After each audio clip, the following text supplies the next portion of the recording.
All right, everybody has last week's exam in now. So I wanted to take just a couple minutes and go over the 4 questions that were most commonly missed. These were the only 4 questions that less than half of you got correct. I would still encourage you, come look over your exam. If my office hours don't work for you, we can find another time. I'm going to be around all Friday morning this week. Again, tomorrow afternoon, I'll be here after class. So stop in and look over your exam. But these are the ones that are most commonly missed. So endotoxin. Endotoxin is also, that's the same thing as lipid A. And remember, lipid A is part of lipopolysaccharide, LPS, which is the outer membrane, which is considered part of the cell wall. All right, so I guess you had to kind of go through a number of hoops to get to that answer, but some plasma membrane, you know, all cells have a cell membrane. Outer membrane is separate structure considered part of the cell wall. Which of the following are never found in both prokaryotic and eukaryotic cells? So the difference between prokaryotes and eukaryotes is that membrane-bound nucleus that the eukaryotes have, as well as membrane-bound organelles. So which of these is a membrane-bound organelle? That's the lysosomes. So we see those in eukaryotes, but never in prokaryotes. This one, I would probably agree this maybe isn't a great question, but we did go through this. You had to kind of pay careful attention to those experiments that we talked about that Louis Pasteur did in order to kind of save the wine industry of France. So all of these are true, except the first one, okay? So the reason that they pasteurized the grape juice was to get rid of the bacteria. It was the bacteria that was spoiling the wine because we get acidic end products when bacteria metabolize sugar. So it's the yeast that they wanted to keep. Okay. Right, and lastly, so what I was trying to get at with this question, there's a misconception that bacteria eat the agar, and it's the agar that has all the nutrition. Agar is just a solidifying agent. So if we take agar out of a medium, it still has all those other nutrients in it. It's just liquid. We add agar, then it makes it a solid medium. So if we had an organism that was able to metabolize agar, the only thing that would change here is that the culture medium would liquefy. Okay, so sometimes we say agar medium as a shorthand for including all those components in the agar, but here it's talking about what does agar do specifically. All right, so questions, comments, don't be afraid to jump in if I oops, I say something crazy. Okay, so where we left off last time, we were talking about growth, the bacteria, what kind of nutrients they need, what kind of environmental things can influence the growth rate, which, by the way, if you're in lab, first lab next week, we're all talking about temperature and oxygen requirements and osmotic pressure and how that influences organisms. So kind of getting back to culturing organisms rather than staining them as much, although you may do that as well. And then talking about generation time, what that is, and thinking about how we can estimate microbial numbers. All right, so I did give you a formula. The final number is equal to the initial number of cells in a culture times the generation time. So 2 to the n. So n being the number of generations. So you could use that to solve here. I'm going to show you a different way, but if you did, it says you have 20 cells, so that's your initial number, and the generation time is 30 minutes. You don't need that just for the moment. How long will it take until there are 1,000 cells? So if you were solving here, you would have to solve for that exponent n. And to be honest, I'm not even really sure how to plug that into a calculator to figure that out. You may be better at that than I am, but I find it easier just to walk through this. Okay, so at time 0, I said that there are 20 cells. Okay, after 1 generation, how many cells would we have? Double that, right? So we would have 40. After 2 generations, there would be 80, 3, 160. Make sure I'm doing this right. 320. So after 6 generations, I'm going to have over 1,000 cells. Okay, and you know your generation time here is 30 minutes. So this would be 1 hour. Here would be 2 hours. All right, so it would take 3 hours until there are 1,000 cells. Okay, so pretty easy. Just remember that your numbers are going to double every time, and then whatever, use any information that I've given you there. The easiest mistake to make, oftentimes I have students say, oh, 20 cells, that's 1 generation. No, that's 0, that's time 0. And then 1 more generation, there'll be 40. Okay, so that's not that. Make sure you start at 0, whatever number is given. And there's, I think, 2 questions on the homework that are very similar to this. So you should be able to work those out, again, just by doing simple math. We're not gonna need any calculators for anything we're gonna do here in lecture. So questions there? Okay. So kind of finishing up talking about growth, when we're figuring out microbial numbers, I think I said at the beginning of that problem, assuming growth is exponential. Well, actually, bacteria are not always going to be growing exponential. In a closed system, so assuming we're talking about in the lab here, so we are inoculating some medium, they are not going to grow exponentially as soon as you inoculate in there, in that medium. There is some time necessary for the organism to kind of figure out what nutrients are available and kick in the right enzymes to use those nutrients. So there's generally a little bit of lag time when a culture is first inoculated. All right, so here's time 0. You have a set number of organisms. So again, lag time, they are adapting to the environment.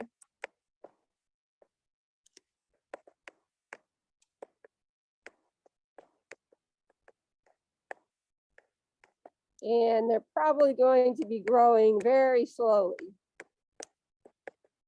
Okay, a little bit, but a little slower. Okay, once they get all the enzymes produced maybe that they need to have, then they will kick into their exponential phase, assuming they've got all the nutrients that they need. And we call that the log phase. Okay, so that's when the growth is the fastest.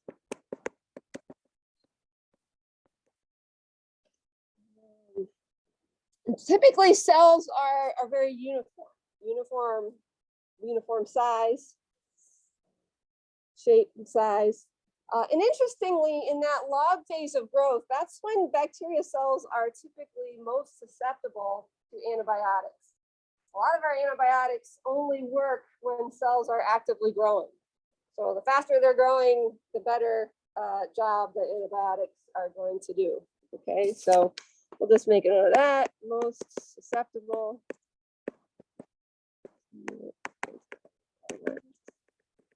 Okay, but after a time, the nutrients in the culture are going to start to get much less. We're going to have waste products starting to grow up. So in that stationary phase, number of deaths are going to be equal to the numbers of new cells. And then eventually, again, the waste products are building up, and you have this decline phase where you have more deaths than you have more new cells. It takes a long time for a culture for every single cell to be dead, but they will eventually. Okay. All right, so we need, in order to be able to make growth curves like that, we need to have ways of actually counting cells. So if you're in lab, you've had a chance to do this already by one method, the viable plate count. So I want to talk about some different methods to count cells as we finish up here, chapter 6. So two methods that require incubation.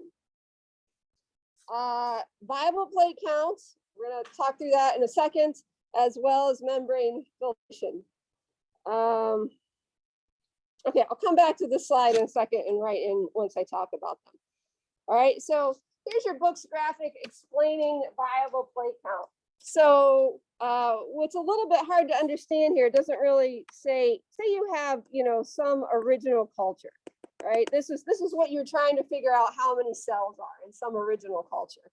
Most of the time, if that's really cloudy, there's going to be a ton of cells in there, and we need to dilute it in order to get kind of a reasonable number to count.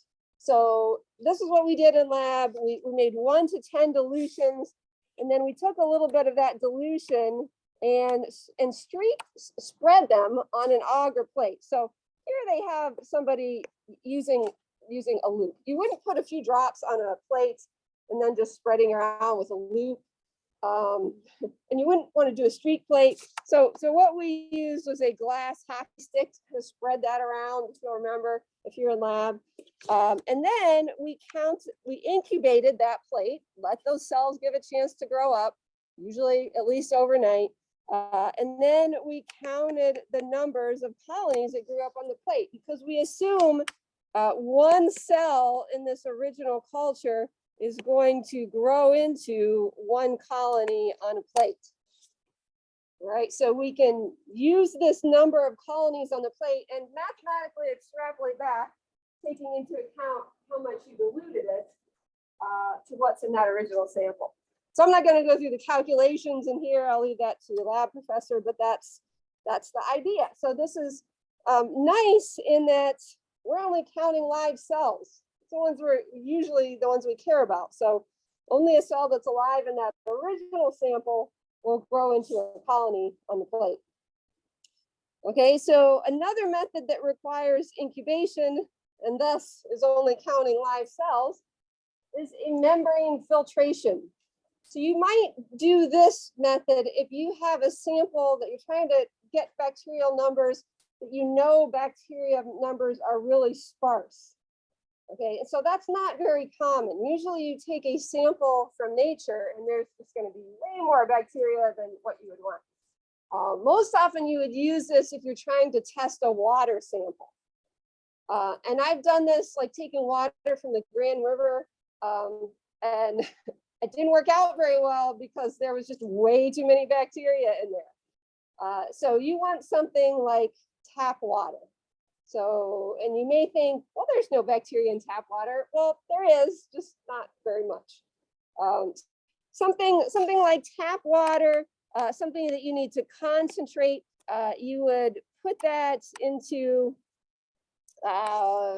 flask here, and then you're going to put a filter right here with fairly small pores, so small enough that's going to catch whatever size of cells that you want to count, bacteria cells.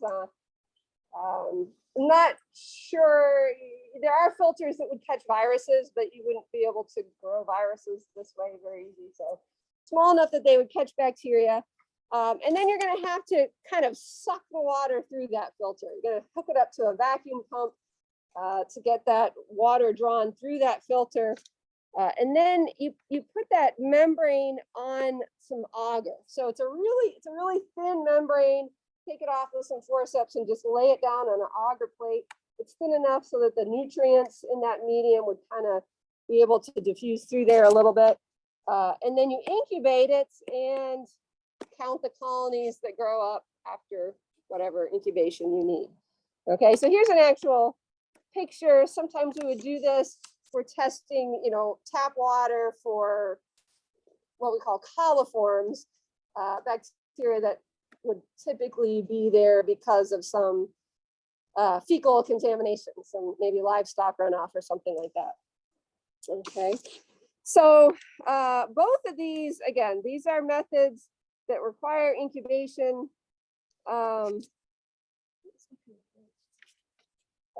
Okay, so one good thing is, like I said, they're only counting live cells.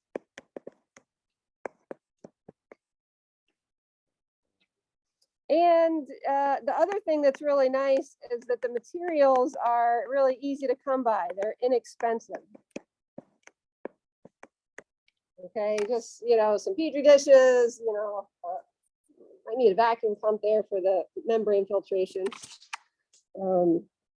So one drawback is that they are going to take longer than our other methods because, again, of that incubation. You have at least an overnight incubation. So that can be a drawback if you need your numbers right away. You don't have to wait overnight to get your numbers back. Other methods to count cells. Okay, so I talked about a few of these in lab. This is a really nice way to get your numbers back right away. Whatever sample you're trying to count, you use what's called a Petrov-Hauser chamber, or sometimes we call that a hemocytometer. This is just a glass microscope slide, a very thick slide, and you put a cover slip on it, kind of like that. Okay, and then the sample that you're trying to count, you usually might add it with some kind of micropipetter. You add it right to that little groove right there, and then it wicks underneath that cover slip at a kind of even depth, a very set depth. So then we look at that slide under the microscope, and here and here, there is a little grid etched in there that you can see through the microscope. And then you count a certain number of squares, count the number of cells in a certain number of squares, and from that count, you extrapolate back to how many cells are in your original sample, taking into account whether you diluted it or not. Okay, so this is a nice method. Bacteria cells are a little small to be able to tell if they're actually dead or alive. If they're all shrunken up, they're probably dead, but it's a little bit hard to see that. And you do kind of have to have the right numbers. Like if you got too many, you can't count it accurately. If you got too few, then it's not considered statistically significant. So you got to kind of get that just right, but you get your counts back right away. Another nice method, quick, using a spectrophotometer. So remember, our cultures, when there's cells growing in them, they will look increasingly cloudy. So we can kind of quantitate that cloudiness or turbidity, right? So we would blank this out. We would use whatever medium our cells are in, the sterile medium, calibrate that out. And then remember how spectrophotometers work. You shine a light through there, and then the darker, the darker the liquid is, the more it will absorb the light. Okay, or the cloudier the liquid is, the higher the absorbance will be. Okay, so this is a really nice method to see if your cells are actively growing. All right, so, okay, let's test over half an hour. Okay, my absorbance is 0.1. Okay, an hour later, oh, look, it's up to 0.15. Oh, okay, so we can construct a curve that way. The drawback is that we are not getting actual numbers. We're getting some absorbance reading. But if we know we're working with the same bacteria a lot and growing it in the same medium, we could, the first time we do this, we construct a standard curve. Okay, so you take out an aliquot. Oh, here's absorbance 0.5. Take out an aliquot, do a count with, say, a hemocytometer. Okay, so now I know 0.5 corresponds to 500,000 cells or whatever, and make a standard curve. And then the next time you do the same assay, you can just say, oh, my absorbance is whatever, 0.3. That corresponds to, you know, X number of bacteria, and then you've got your counts. The light will scatter dead cells the same as live cells. So we can't tell the difference. Can't differentiate dead and alive cells.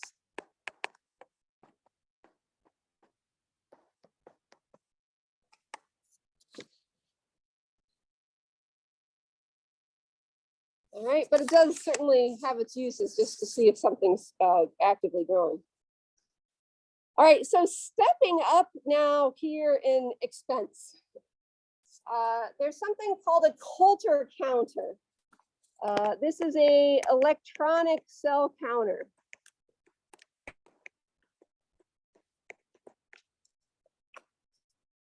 And the principle here is that if you run bacteria through an electric field, those cells will disrupt, it'll make kind of a pulse that will be able to be detected because it disrupts that electric field. Okay, so cells, oh, I already wrote that. Bacteria disrupt an electric field, okay? So you have to get the flow through that kind of just right. If you have a really concentrated solution, then you might have to slow that flow rate down so it counts it accurately. So it's better for populations, for solutions that are not terribly dense because of that. One drawback is that bacteria, they tend to clump together. Okay, so that's going to affect the accuracy if you have some bacteria that clump together. It works a little bit better for cells that are actually bigger than bacteria, like yeast, for example. And a live cell will trip that electric field just the same as a dead one. So again, we can't tell the difference between dead and alive. But it is fast, and that may be accurate enough for whatever you need. All right, so then we get to kind of the best of the best. When you need the absolute best accuracy that you can, there is something called a flow cytometer. So a flow cytometer with all the bells and whistles on it can be up to $1 million. So not the sort of thing you'd have again in your dorm room. We have one here at Grand Valley that I think was more like in the tens of thousands of dollars. So there's kind of a range of how expensive these are.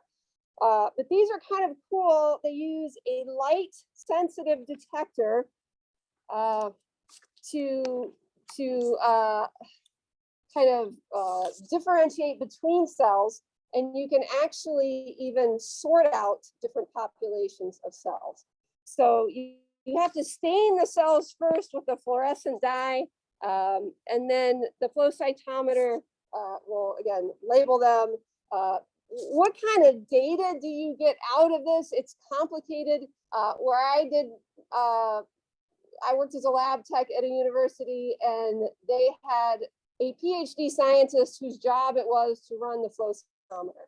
And his job was to help researchers that wanted to use it and, you know, help them set up their experiments and get their data from it. So it's complicated, but the data kind of looks something like this. So again, in this example, there was a sample of seawater, I think, and they added maybe several different dyes to it, and then so this red specks, that's one population of cells. The blue is different kind of cells, and the green was a different kind of plankton, I think, that they were looking for.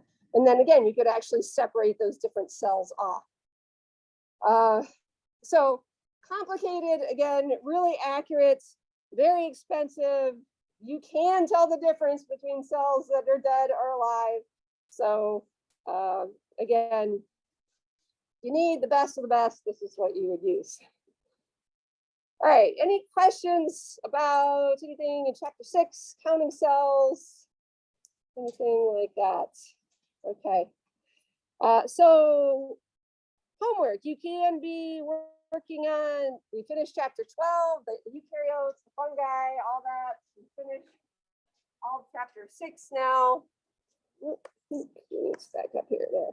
So there is some homework that you can be working on. There is a homework question with chapter 6 where it's a little bit, it's not a difficult question. It asks, which one of these methods of counting cells would you use to blah, blah, blah. I don't remember what it is. But it says, it has in parentheses 3 different methods. You know, like hemocytometer / spectrophotometer / something else. You have to actually type in the answer. So, and oddly enough, that's one question that I have to go through and grade myself. So it might not tell you right away whether it's right or not. But pick one of the 3 choices that they give you and you have to type it in. So I've been meaning to just kind of throw that question out, but I didn't. And it's a reasonable question. I just wanted to warn you, it has confused a few people. All right, so moving into metabolism. So some people fear metabolism. Kind of depends on the background that you have up to this point. I will tell you that we are going to cover this in a little bit over one lecture. So maybe a lecture and a half. So we are not learning pathways and memorizing structures. We are not learning enzymes. We're going to come at it from a very overview type of perspective. So I don't want you to fear it. It is a little bit more harder to wrap your head around than, say, some of the other things that we've been working on. Okay, and of course, we're going to focus on metabolism that bacteria do. So hopefully there'll be some things a little different from what you've had in biochem or biology, because bacteria can do some things that we can't. So hopefully that will be interesting. So we're going to start out by just kind of reviewing some of the components of metabolism. What are electron carriers? What are redox reactions? What's ATP? So, you know, what are enzymes? We're going to review some of that stuff. And then we're going to get into our pathways. First, we'll start with respiration. And then we're going to talk more specifically about some anaerobic respiration and fermentation, things that bacteria do that we don't. We do a little fermentation in our muscle cells, but not for very long. And some bacteria, that's all they do. So hopefully you're going to have, you kind of understand, oh, when this pathway is used and when it's not, kind of what cells are getting out of it, what are they putting into it. So that's the kind of things that we're going to be thinking about. All right. So a couple terms that you want to be familiar with. All metabolic reactions are either going to be anabolic or catabolic. Okay, anabolic reactions are reactions that build molecules.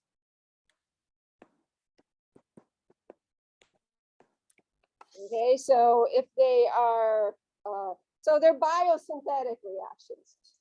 And so if something's being built, then some energy is usually required for that. So we call those reactions endergonic. Catabolic reactions are going to degrade molecules. Okay, they're reactions that break down molecules. This prefix "ana," that's Greek for upward. I didn't know that till the other day. Kata is Greek for downward. Okay, so building up or breaking down. Another mnemonic that I came across, and sometimes mnemonics are just more work to remember than what they're worth. But if you remember ABCD, so anabolic builds, catabolic degrades. I kind of like that. Okay, so and of course these reactions have to be balanced in the cell. You can't have too much building up molecules and not have the energy to support that. All right, so nice little graphic here in your book. When a bacterial cell absorbs nutrients, okay, through catabolic reactions, ATP is made from breaking down those larger molecules into smaller ones. It's not perfect reactions. Metabolism is not perfectly efficient, so some energy is going to be lost as heat, just like in our bodies or just like in a car engine, for example. And then with these precursor molecules, anabolic reactions are going to make larger molecules or macromolecules like proteins and carbohydrates and used to make cellular structures or to store for energy. Okay, and again, there's going to be some energy lost to see. So hopefully nicely balanced in the cell. Redox reactions. So I like this little YouTube video. So it's kind of long. If you look at like the first few minutes of it, I'm not going to take the time to do it now. It talks about just redox reactions, and it's kind of funny. But what are redox reactions? You've had this before. A molecule that's oxidized, okay, that means that they are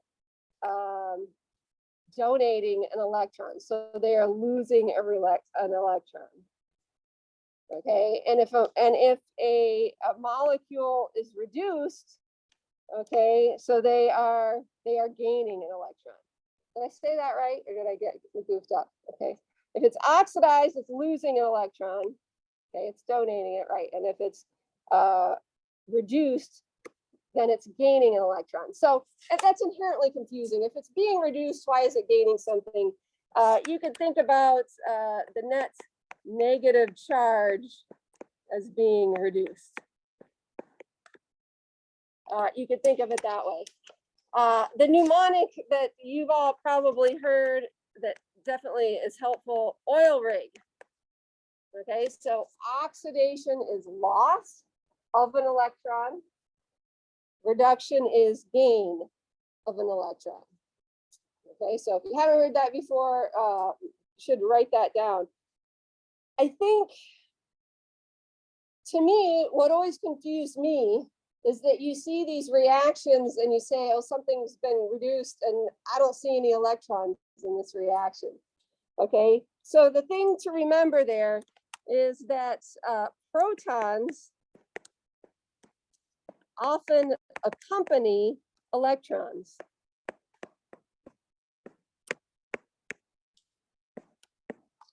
All right, so if you have a hydrogen ion or a hydrogen atom, that's a proton and an electron together. All right, so in reactions, we follow the proton. Just remember there is an electron associated with that. So if something is gaining the hydrogen, the H plus, just think to yourself, oh, it's gaining an electron too. And I like in this is actually Crash Course Chemistry little YouTube. He's fond of saying in there, it's all about the electrons. Okay, so in metabolism, we're going to pay a lot of attention to where those electrons go because that's what gets generated into the lion's share of ATP in aerobic respiration. Okay, the electrons are going to have to be chaperoned around the cell. Okay, so they are carried primarily by these three carriers. Okay, we don't let electrons just go wherever they want because they're going to cause damage. Kind of like, you know, teenagers at a dance, you have to chaperone them. Okay, so we don't let the electrons just go wherever they want. We make them travel in combination with one of these carriers. So NAD, FAD, and NADP. Okay, those are electron carriers. And NAD actually carries a hydride ion.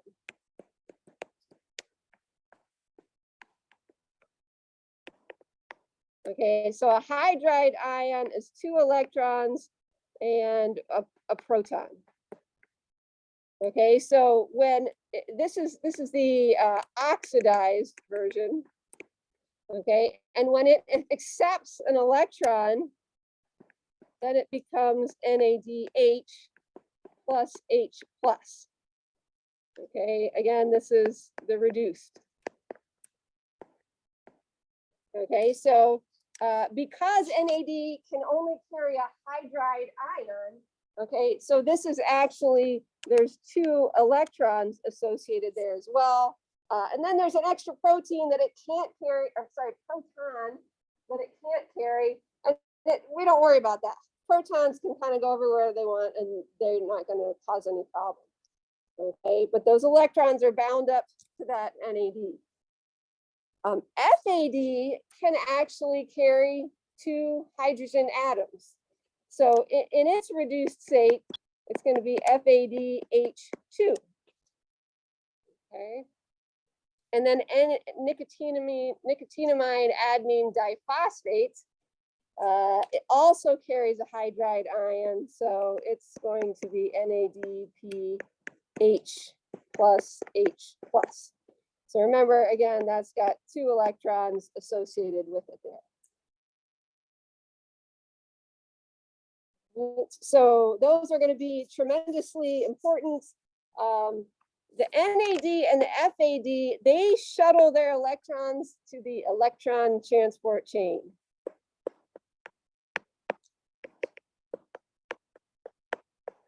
Okay, so those electrons are going to end up being converted into massive amounts of ATP. We'll look at that closely. NADP, that phosphate kind of tags those electrons to be used to power anabolic reactions.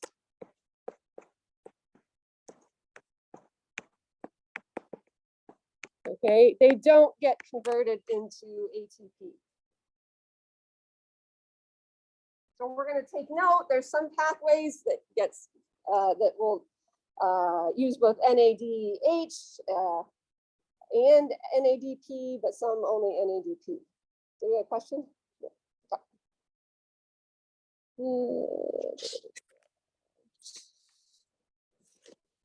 Okay. ATP.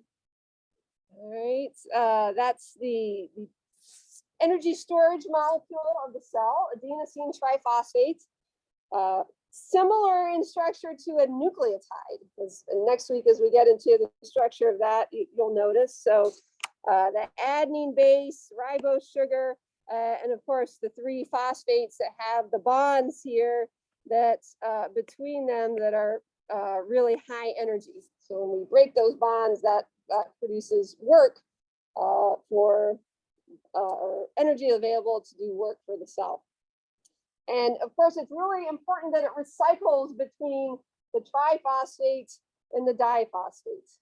Okay, recyclable molecules. So the question that I would ask here, how do we add phosphates to ADP in order to make ATP? There's 3 different ways that we describe that happening. Okay, and I'm going to give you an example of each. Substrate level phosphorylation.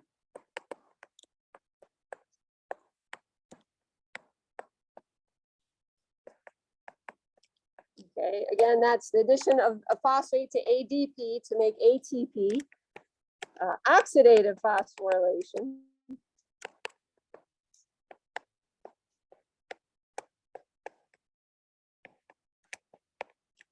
And anybody know the third? Only happens in photosynthesis. So we're not going to be too worried about it. Photophosphorylation.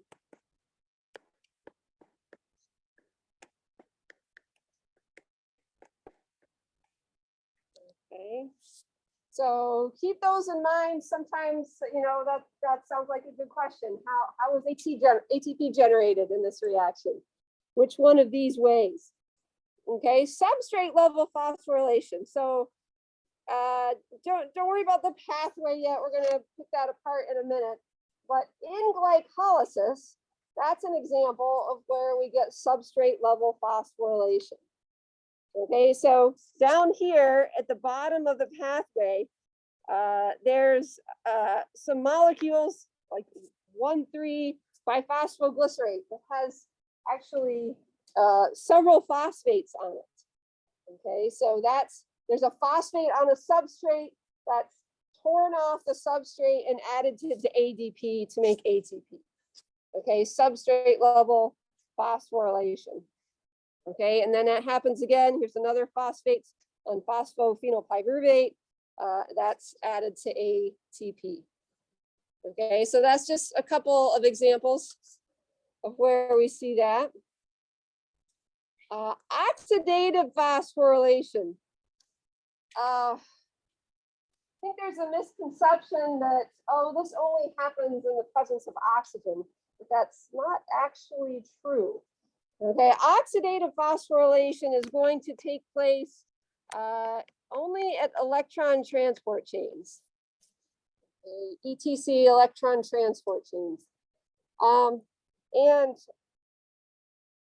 a good analogy for an electron transport chain is the picture of the lake and the dam. And we'll get more into this later, but I wanted to introduce this first. The dam, it represents the electron transport chain. Okay, and what happens here at the dam is that those electrons, like NADH, that NADs are carrying, gets dropped off at that electron transport chain. Okay, so the NADH is oxidized back to NAD.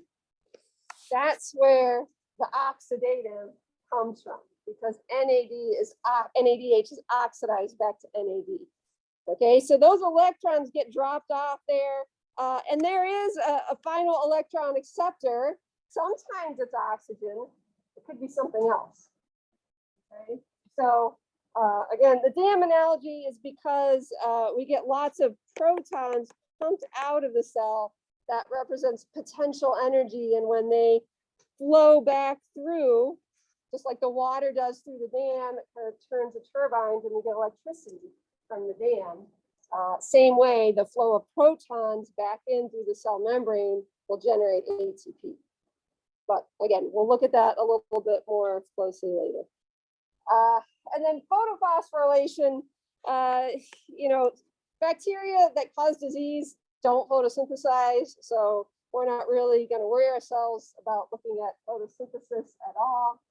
But that's when energy from the sun is used to add a phosphate onto ADP. All right, and so lastly, in terms of reviewing, that brings us to a little review of enzymes.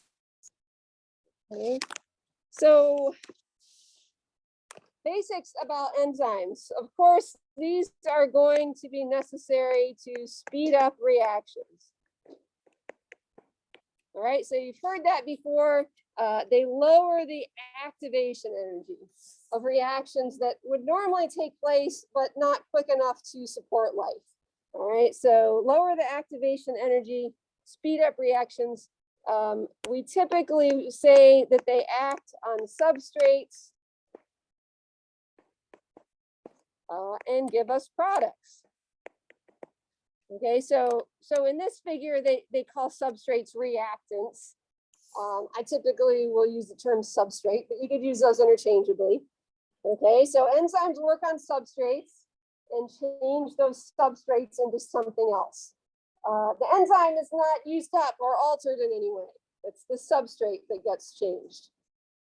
Okay, so oftentimes in lab, in the next, several weeks or so especially, we're going to be testing to see, oh, can this organism make this particular enzyme? Sometimes we'll look to see if products show up. Sometimes we'll look to see if substrates disappear as evidence that the organism's able to make that enzyme. Okay, so enzymes are typically going to be proteins. The exception there would be that sometimes RNA can actually act as an enzyme, and then we call them ribozymes. But most of the time, enzymes are proteins. And when you see something that ends in ASE, then you know that it's an enzyme.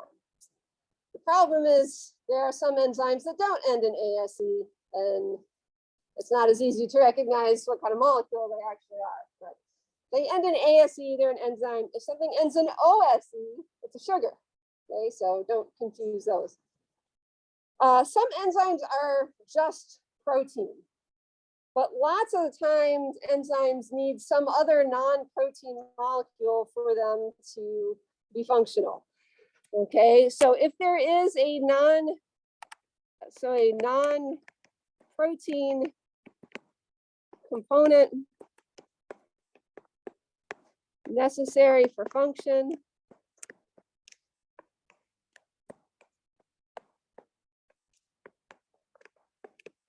we would call that a cofactor if it's something that's inorganic.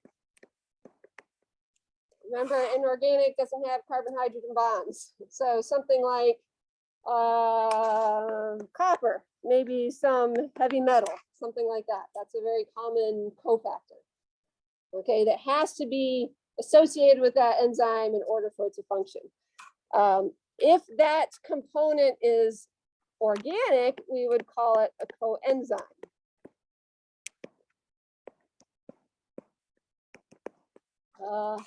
Sometimes vitamins act as coenzymes.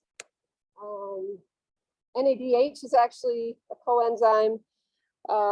But again, binds somewhere to the enzyme, sometimes so that it makes the correct shape of the active site. And of course, the active site, that's where the substrate binds.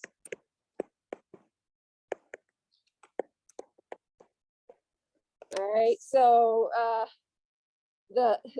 sometimes so much terminology gets a little bit cumbersome, but the protein part of the enzyme we call the apoenzyme, and then if there are cofactors or coenzymes, then that whole enzyme complex would call the holoenzyme.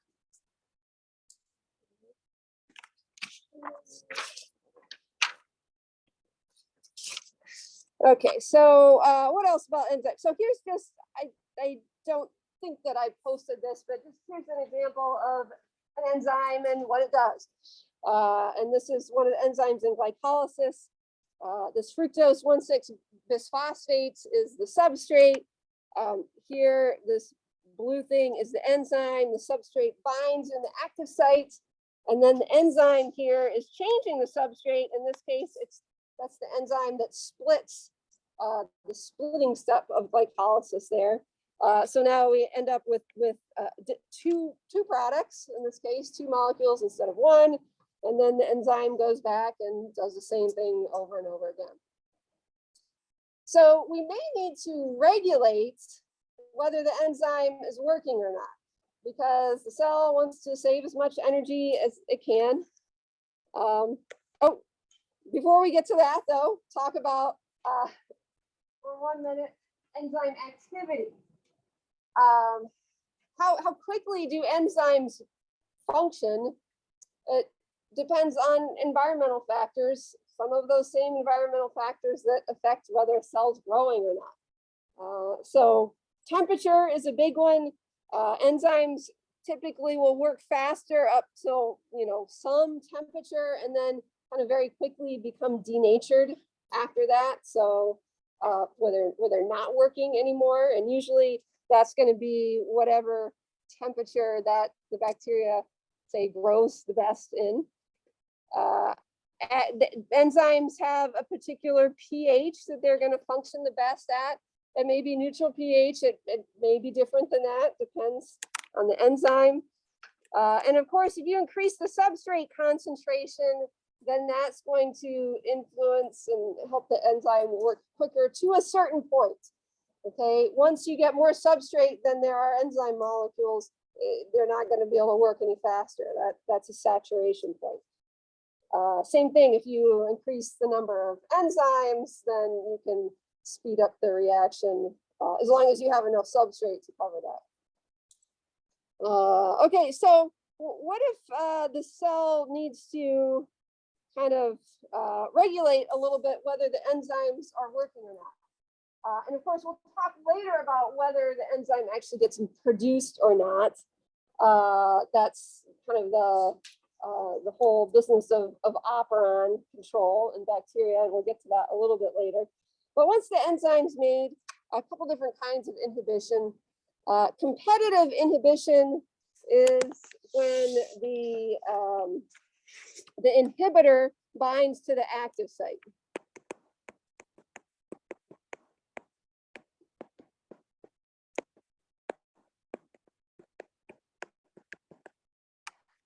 Okay, so it blocks the enzyme's active site. So a competitive inhibitor is going to have a similar shape as that substrate, so that it can fit right into that active site.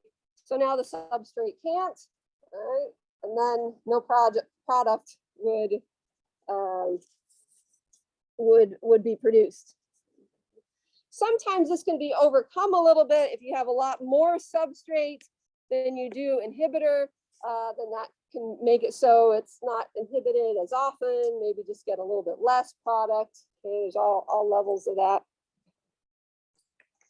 And there are other inhibitors that don't bind at the active sites. They bind at some other site of the enzyme. Okay, so typically, we call this allosteric inhibition. We could think about that as meaning other. So some other site than the active site. So in this example, here's the allosteric site of the enzyme. We've got some inhibitor that binds there, and then it changes, it distorts the active site, so that now the substrate doesn't fit in there. You've heard of like that lock and key analogy of substrate fitting into enzymes. But actually it can work the other way. So that's why it might be better to consider this some kind of control rather than just inhibition, because sometimes you might need some allosteric molecule that binds there, and then that is necessary to change the active site so that it becomes functional now. So that can be considered activation rather than inhibition. And of course, feedback inhibition is typically going to be following a kind of allosteric control. This is a good way to make it so a cell is not making way more of something than what it needs. So a bunch of that, whatever product builds up, and then some of it will bind back up to maybe the original enzyme to stop the pathway. So here you've got, some intermediates. Maybe this is a biosynthetic pathway that you end up with some end product. You have a whole bunch of that. Some of it can actually, stop the pathway from continuing to make more that's not needed. Okay, and that's almost always going to be allosteric control. Usually the end product is not going to fit back into the active sites of that first enzyme. It would be a different structure. Okay. Questions, comments? Yeah.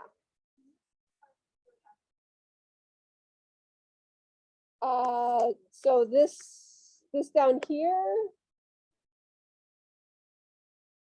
what activates non-competitive control? Yes. Okay, so repeat that. So if you have some molecule that binds the enzyme at some spot other than the active site, okay, so that's allosteric other than the active site, then it could influence the shape of that functional site so that now the substrate can bind instead of changing it so the substrate can't bind. Okay, so it can work either way. Does that clarify a little bit? Okay. Okay, good. All right, so before we get into our pathways, okay, so the things that we're gonna pay particular attention to is ATP. So metabolism is all about making ATP. So we wanna know what pathways require the input of ATP and where we're getting ATP out. There's some key juncture points, like, okay, when, once this pathway is through, then we can either go to this pathway over here or this pathway over here. What depends on whether that happens or not. What products are produced? So what do we start with? What do we end up with?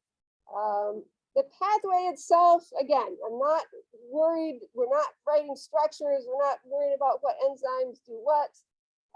There is value in that, and I hope that you do that in your biochem classes, because then you really appreciate it and understand the beauty of it. So I'm not knocking that. That's a good thing to do, but we're not going to take the time to do it in here. Following the carbon can be helpful. Okay, if you start out with 6-carbon glucose, you're not going to end up with 5 carbons. If you are, where did that extra carbon go? That's a little bit easier to follow. We are going to follow the electrons because, like I said, those are what gets converted into the lion's share of energy during respiratory pathways. Okay, so I like this graphic, and I'm going to return to this several times. That their book gives us this nice overview of glucose catabolism. So mostly we're talking about starting with glucose. All bacteria, almost all bacteria will use sugars first as their energy source because it's just most readily available. We are going to talk about, well, what if there's no sugar present? Can it use proteins or lipids? We'll mention that briefly, but mostly we're thinking about the cell using glucose. And I like this overview because it shows both respiration and fermentation. What's the difference between those two things? Both of those pathways start out with glycolysis. Okay, so no matter if there's some suitable final electron acceptor down here, oxygen, or it could be something else, then the cell is almost always going to go from glucose into the Krebs cycle and electron transport chain. That's respiration. If there is no suitable final electron acceptor, then it can't go that way. The cell has to go into some fermentative pathway. And typically they're not going to get any extra energy from doing glucose and then going into some other, like glycolysis and then some other pathway, but at least it will recycle this NADH back to NAD so that the cell can keep getting ATP from glycolysis at least. All right, so we'll talk more about that in detail. Just again, this is just a nice overview that kind of shows where the electrons are coming off and a little bit about where we can expect to get some ATP. All right, so let's talk about glycolysis. So I have a couple different ways that I want to, I want to show you the pathways here. This is kind of the biggest kind of general one. First of all, we have one other name that we call glycolysis. Okay, for all these pathways, we call them a couple different things. Glycolysis makes sense because we are lysing sugars. We are splitting glucose into 2, 3 carbon compounds. So that's a great name. Oftentimes we have a name for pathways that gives homage to whoever it was that helped elucidate it. Okay, so this is also known as the Embden Meyerhoff. Oh, H in there.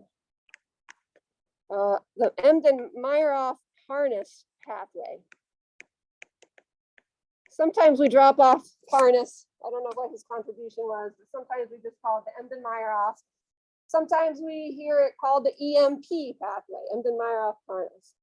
So you just kind of have to recognize both names for that, because if you're reading a paper in the literature, they might just call it the EMP pathway, and then you just got to know, oh, they're talking about glycolysis.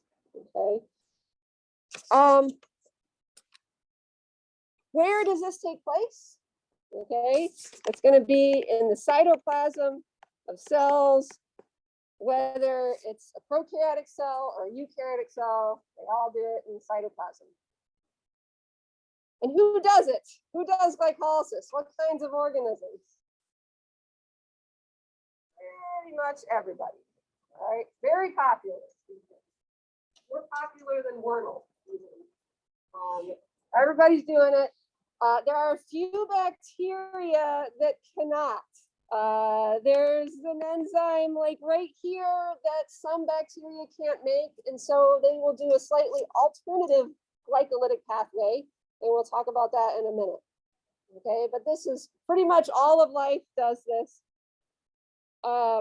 So overview, get a little ATP that is invested to begin with.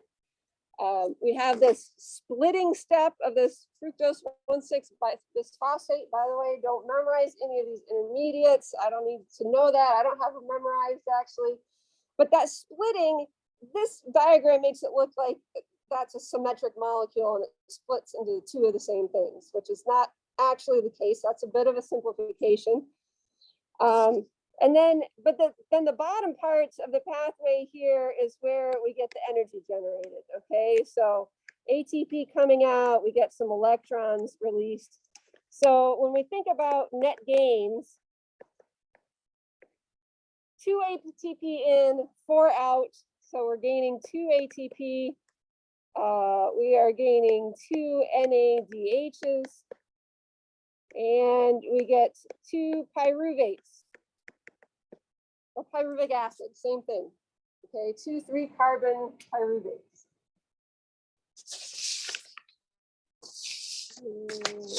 Okay, here is this is your Book's diagram of glycolysis. So this is kind of nice because they draw in the carbons. All right, so no structures here. But it just, I like that it reminds us that, again, that fructose 1,6-bisphosphate is not symmetrical. We actually get this dihydroxyacetone phosphate that gets quickly converted into that glyceraldehyde 3-phosphate. I just wanted to call attention to that because that will come into play later when we're talking about lipid metabolism. But again, just same. Other than that, again, same thing as that previous graphic. What we start with and what we end with. So here's a third way to write this pathway out. Okay, so on the right we have Emden-Meyerhoff pathway, glycolysis. Like I said, there are some bacteria that can't do glycolysis because they are missing, I think it's this enzyme right here, it's phosphofructokinase, in case you're interested. Okay, so some bacteria can't make that. So they have a modified glycolysis pathway that's called the Entner-Doderoff. So unfortunately, Entner-Doderoff kind of sounds like Emden-Meyerhoff. So that gets a little bit confusing, but this is, again, an alternative to glycolysis. And I like this graphic because then we can kind of compare how it's different. So again, there's only some bacteria that do this. And we at first thought that it was really rare. But we're seeing more and more. Just here's some examples. These are some organisms that we use in lab. Well, not rhizobium, but so like Pseudomonas never does glycolysis because it doesn't have that enzyme. It always does enterdodol. E. coli, we find that there are some organisms that will do enterdodol if you put them on a certain medium. So if they have the certain kinds of substrate present, they will do one enterdodol instead of glycolysis. It's a little bit of a disadvantage from doing the enterdodol in some ways, but let's look at how it's different. Right away here up at the top, you'll see we have to input some ATP. Then right away, here's a change. We're getting NADPH. Some electrons come out and a different carrier is collecting those, NADPH. So remember what we mentioned before, those are going to go to power anabolic reactions. Okay, so those don't get converted into energy. And right here, the splitting step, right away, we're getting one pyruvate come off when this larger molecule is split. So we don't get the ATP and the NADH as much from that kind of lower half of glycolysis. We do with the other molecule, we get one glyceraldehyde 3-phosphate, which is the same as what we see over here. And then we end up with the NADH and 2-ATP down there. So net gains for enterdodol, we get 1 ADP, 1 NADH, and 1 ATP. Sorry, and still 2 pyruvates. Okay, so these cells are getting half as much ATP. Now, is that a problem?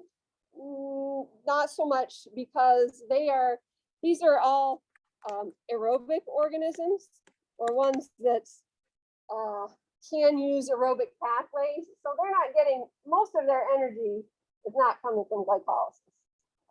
It's coming later from their electron transport chain. So the fact that they get 1 ATP rather than 2 from glycolysis is not really a big deal.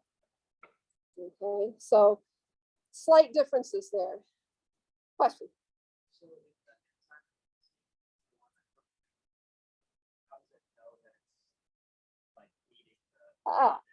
So that's a good question. How does the cell know that it can't go this way? Yeah, good question.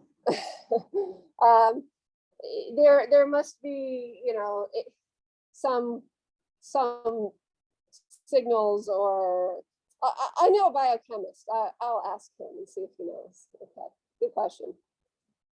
All right, so there is one other alternative pathway to glycolysis that I want to talk about. And that's pentose phosphate pathway. Okay, that pathway also has another name, the hexose monophosphate shunt. I always call it the pentose phosphate pathway. But this is another alternative to glycolysis.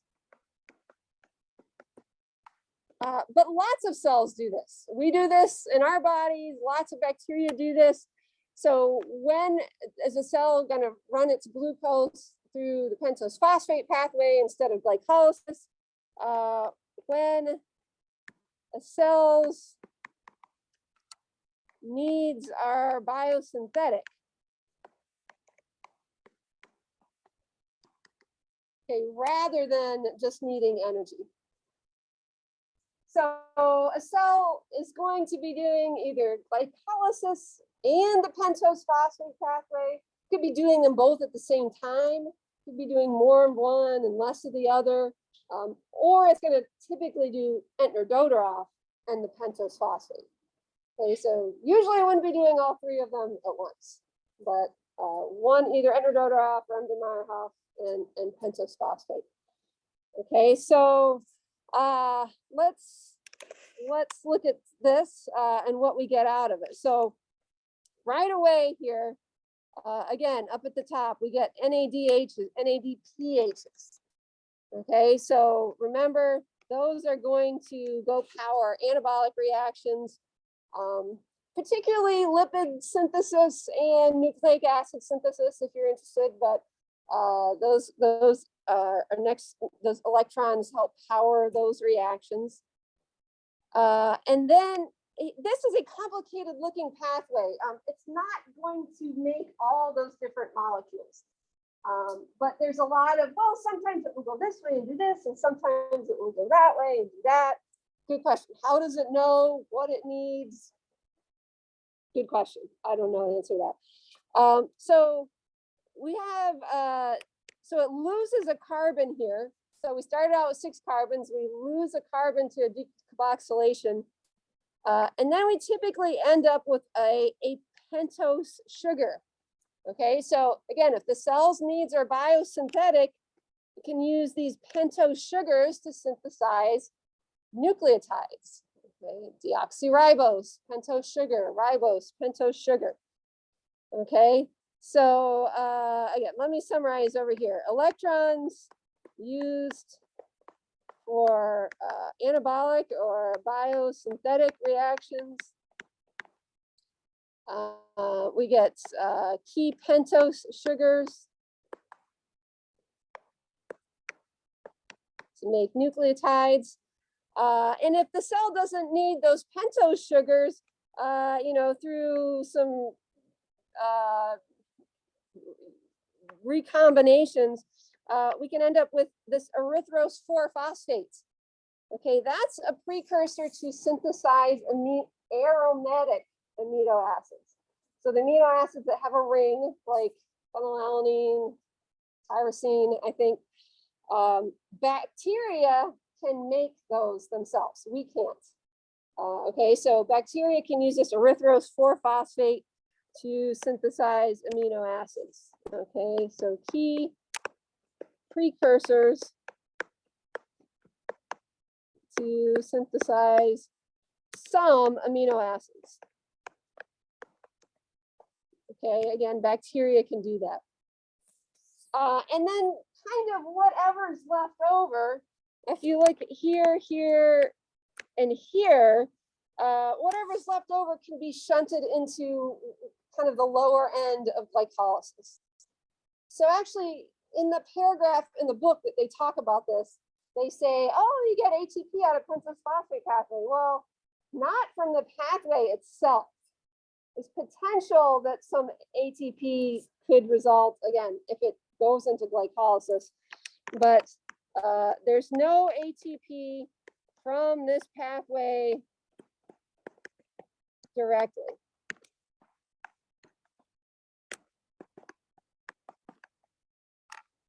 Okay, so I would kind of disagree with what the book says a little bit there, but the book doesn't go into much detail about this. And it doesn't actually show the pathway in this edition of the book. So key things to know: when a cell needs,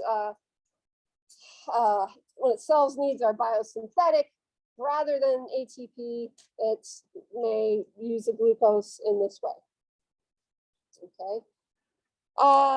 Let's finish up with what happens to pyruvate. So assume that we're going a respiratory pathway here, that we end up with 2 pyruvates, whether the cell does glycolysis or entner-Dodorov. What happens to that pyruvic acid? Well, it needs to enter into the Krebs cycle next. Krebs cycle only accepts 2 carbon compounds.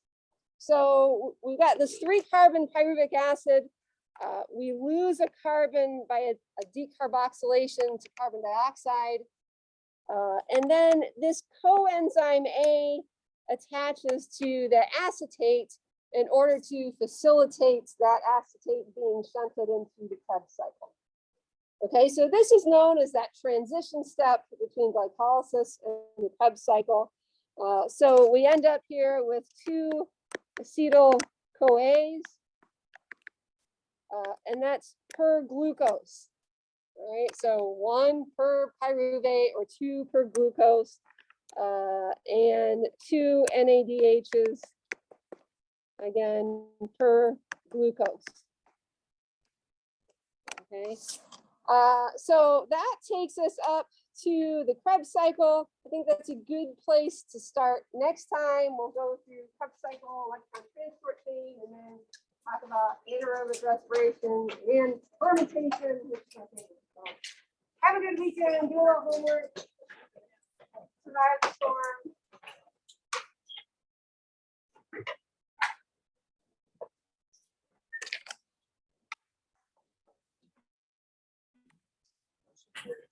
Yes.